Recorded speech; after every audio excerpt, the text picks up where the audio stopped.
Assalamualaikum warahmatullahi wabarakatuh. Saya Christine Aris Sagita dari 12 MIPA 2. Di sini saya akan menjelaskan tentang materi novel sejarah dalam bentuk PowerPoint.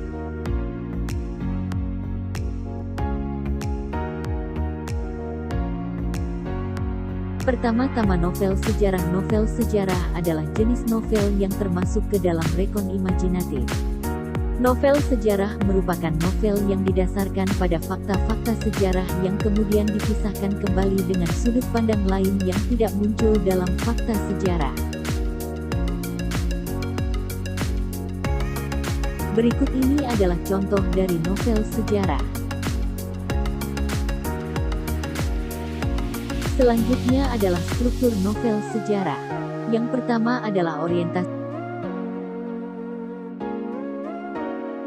Orientasi adalah bagian awal atau pembukaan sebelum masuk ke dalam pokok pembahasan cerita.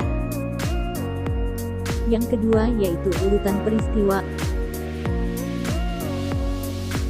Adalah sebuah rekaman tentang suatu kejadian yang ada di dalam novel sejarah dan secara umum terdapat urutan kronologi yang berurutan teratur. Dan yang ketiga, reorientasi. Bagian yang memiliki sejarah berisi komentar sang penulis tentang cerita yang terdapat dalam novel sejarah. Selanjutnya adalah nilai-nilai yang terkandung dalam novel sejarah.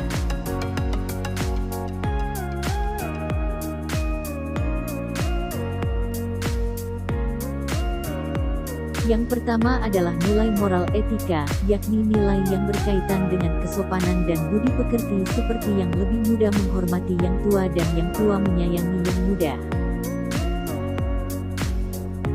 Yang kedua adalah nilai budaya, yakni nilai yang berkaitan dengan kehidupan bermasyarakat, peradaban, dan kebudayaan.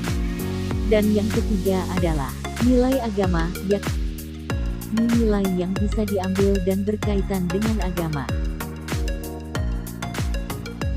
Selanjutnya yang kita bahas adalah unsur intrinsik. Yang pertama adalah unsur intrinsik adalah sebuah gagasan atau ide yang ada dalam novel atau bisa dikatakan sebagai pokok pembahasan dari sebuah novel. Yang kedua adalah pemeran atau orang yang menjadi pelaku dalam cerita novel dan terbagi menjadi 4 jenis yakni tokoh antagonis, protagonis, tritagonis, dan figuran.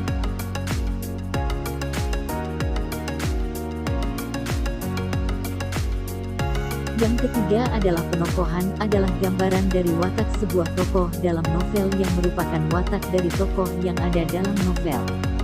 Yang keempat adalah alur, plot, yakni rangkaian urutan peristiwa yang ada dalam novel yang terdiri dari beberapa tahapan yaitu tahap pengenalan, pertengahan, konflik, pertumbuhan, penanjakan, puncak ketegangan, klimaks, antiklimaks, dan akhir cerita, ending. Yang kelima ada latar belakang, setting, yakni hal-hal yang berkaitan dengan tempat, waktu, dan suasana dalam novel. Yang keenam adalah sudut pandang, adalah cara pandang yang diberikan pengarang dalam sebuah novel sejarah dan umumnya mempunyai 2 jenis sudut pandang, yakni sudut pandang orang pertama dan orang ketiga. Yang ketujuh adalah gaya bahasa. Setiap novel mempunyai gaya bahasa yang berbeda tergantung siapa yang menulis novel tersebut atau setiap penulis memiliki gaya bahasa yang berbeda.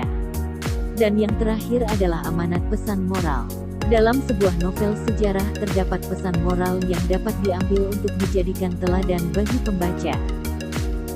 Selanjutnya adalah kaidah kebahasaan. Yang ke-1, menggunakan kalimat bermakna lampau. Menggunakan kalimat kata kerja yang secara tidak langsung. Terdapat banyak dialog. Menggunakan kata yang menyatakan urutan waktu. Menggunakan kata kerja dengan sesuatu yang dipikirkan dan dirasakan. Menggunakan kata sifat. Dan yang terakhir adalah ciri-ciri dari novel sejarah. Ciri yang pertama adalah disajikan dengan urutan kronologis, peristiwa, dan kejadian. Yang kedua yaitu mempunyai struktur teks orientasi, urutan peristiwa, dan reorientasi. Yang ketiga yaitu merupakan teks cerita ulang, menggunakan konjungsi temporal, berisi fakta. Dan yang terakhir yaitu bagian awal atau pembukaan sebelum masuk ke dalam pokok pembahasan cerita. Sekian dari saya, wassalamualaikum warahmatullahi wabarakatuh.